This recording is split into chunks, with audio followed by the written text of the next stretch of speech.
What's up, Monkey Funker? TheLastofEld back again, and I have got a confession for you. Now, this is something you might not know about me, but I am not American. I know, shocking, right? But I do know one thing about America. They have a place called Olive Garden. Yes, I don't know if they have them over here in England, not sure. But Olive Garden, I've heard, I have it on very good authority, that it is the best restaurant. It is super swanky, super awesome, and it's super cool, and you always have a really super awesome fun time. And they have breadsticks. Okay, now today we're going to treat you because we're going on a trip to Olive Garden, and we're going to have loads and loads of fun. Now, this I've heard is a little bit of a sort of a quirky text-based adventure with graphics and stuff in there as well. But I've heard it's really cool. So we're going to give it a go. Let's have a trip to Olive Garden. Let's just turn it up a tiny little bit so you can hear the smooth jazz. I love it. Right. Oh, we can do it full screen. There we go. Right, off we go. Start.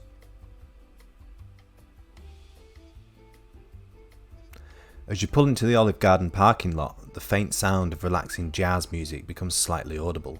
Do you like jazz? It appears as if no one is there, but that doesn't stop you. The sweet smell of gardenia flowers fills your nose as you walk up to the door, and for a second, it almost allows you to forget that you're incredibly anxious to be out in the world again. It's been 6 months since you were out of your room, and even driving here was a cathartic experience. Ooh. This is cool. I like the art style. It's like you see on menus and things. You open the door and it seems as if no one is around. Hello? A man appears from behind the hostess stand holding 2 wine glasses. Hi, man. Once he notices you, he sets them down and greets you with a smile. Hi there. I'll get you seated in just one moment. Okay, sounds good. The man grabs a menu and silverware as he sets off towards the array of tables. Is the booth fine? Yeah, I think so.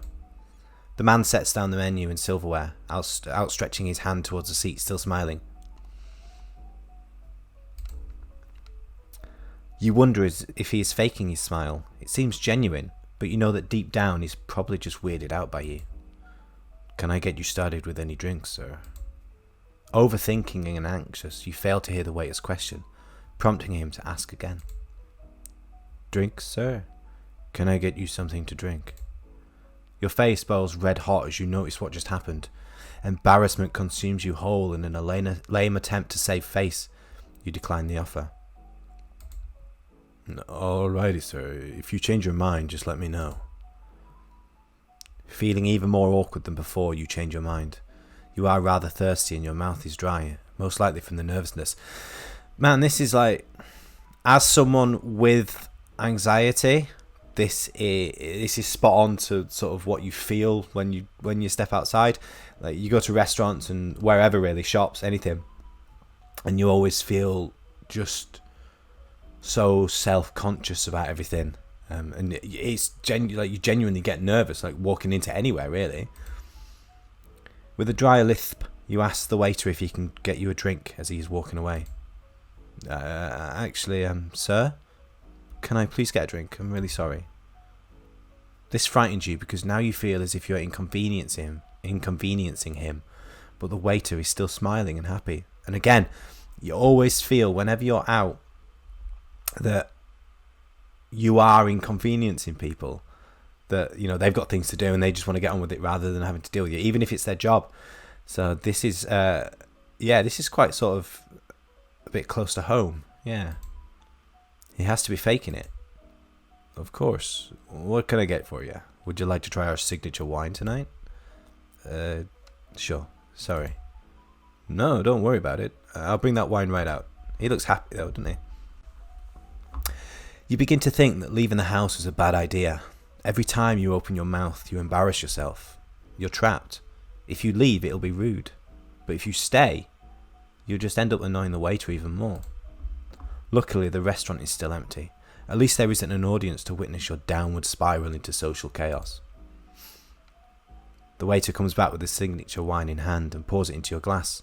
He's still smiling. I have a feeling you're going to like this. Now, is there anyone else who will be accompanying you on this lovely night? That was it. That was the one question you were dreading to hear. Tears well up in your eyes and your face becomes even more red than before. Knowing that the redness and the tears are there, you then become even more embarrassed. After an audible gulp, you muster the strength to respond.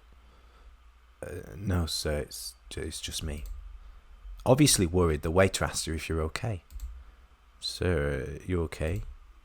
You begin to break down, unable to speak. Sir? Here, how about I sit down with you and we can talk?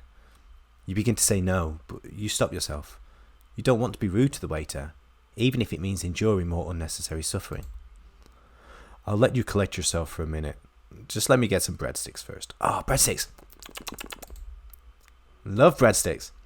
The waiter disappears into the back and comes back out with what looks to be 5 whole baskets of breadsticks and more wine. I like this guy. As he sits down, you begin to feel an odd sort of comfort. You wonder why he would even care about how you feel. So, what's your name? I'm Ethan. Ethan Host. Okay.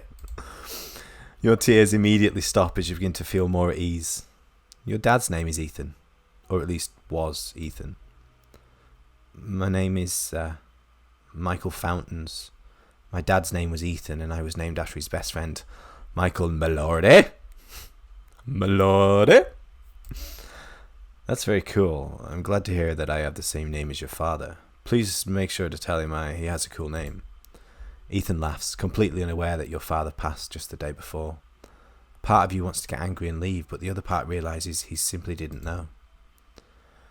Well, my father, he actually just passed yesterday.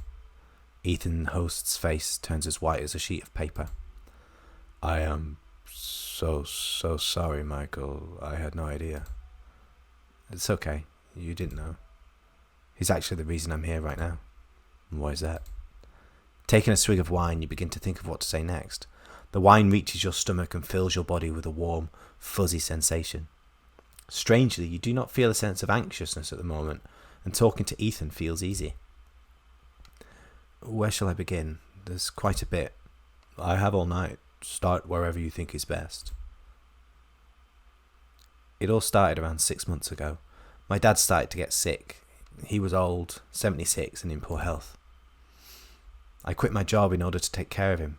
Any time I wasn't with him, I was playing video games. He actually didn't like that I played video games. He never has, but he always allowed me to make my own decisions. My mother, her name was Gracie. She died when I was young, so it was just me and my dad throughout my whole life. Did you move in with him when you found out he was in poor health? Well, actually, I already lived with him. I never moved out to begin with. Ah, I see. Continue. Throughout this 6-month period, I haven't left my house until today. How did you manage to do that? You can order everything online by now. So what encouraged you to get out of the house? Sadness returns into your body, prompting you to take another drink of your wine.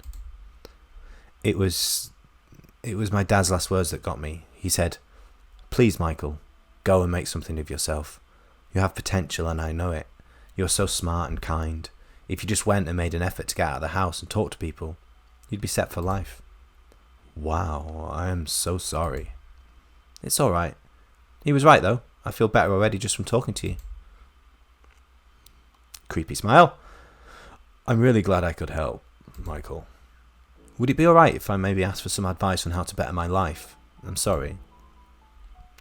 Of course, I'll give you one tip right now. Stop saying sorry.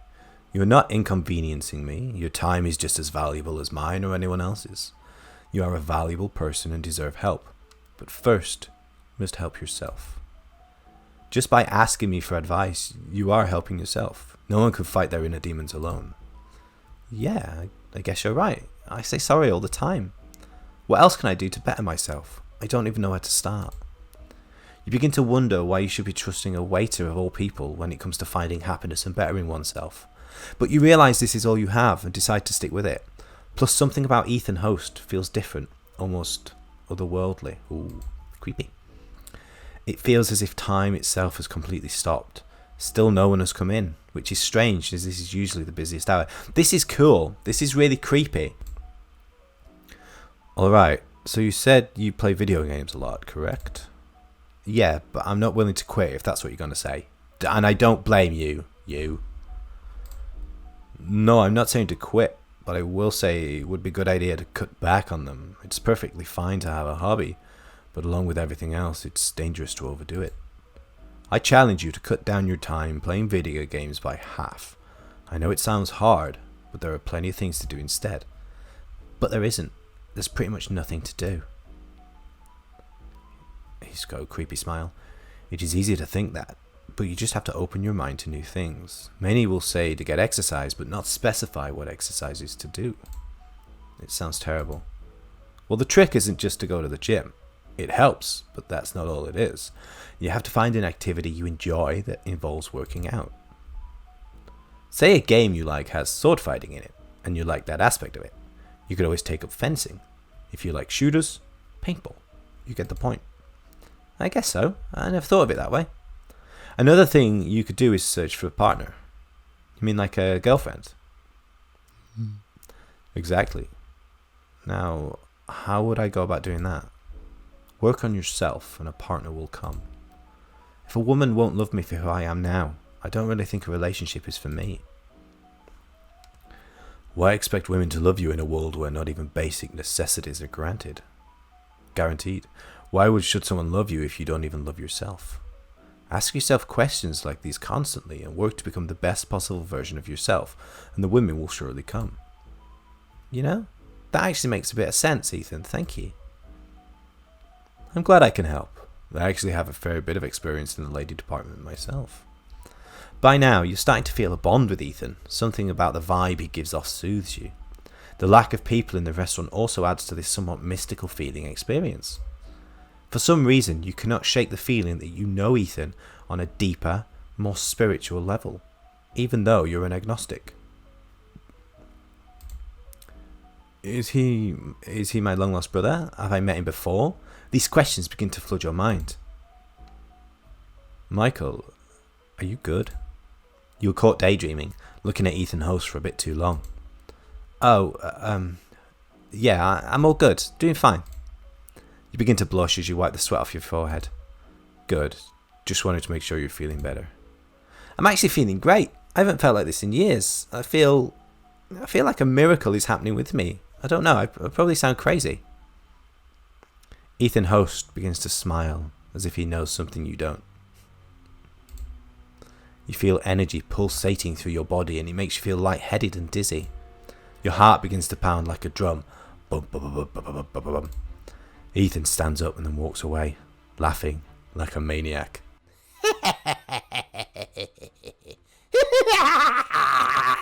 Hello, bats. That's the Joker. The lights go out. What's wrong, Michael? You try to speak, but nothing comes out. All you can do is sit there with a face full of terror. None of this was ever real, Michael. You, me, or even Olive Garden.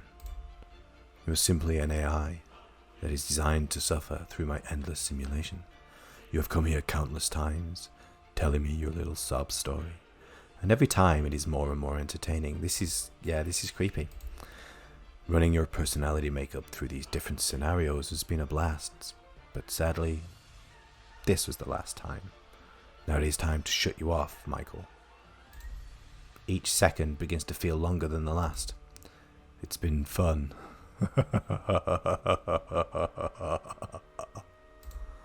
Time now feels as if it has completely stopped, and Ethan is nowhere to be seen. You try to scream, but can't. All you feel is hot energy pressing against your teeth, trying to escape but failing to. You begin to feel a hot sensation spreading throughout your body, starting at the fingertips and pulsating up to your brain and down your spine. Your face starts to feel heavy, as if it is falling off, and the centre of your brain turns into hot, liquid metal. Oh, weird. The restaurant quickly becomes a series of moving shapes and patterns. Your silent scream does nothing, and your sense of breath is long gone. As a matter of fact, your whole body does not exist, nor did it ever exist. You are simply a collection of atoms that were meant to suffer through a series of tests. As a matter of fact, These thoughts aren't even yours. This is mental. This is like, what? A message is then displayed to you reading, "Congratulations on completing your miserable life. It only gets worse."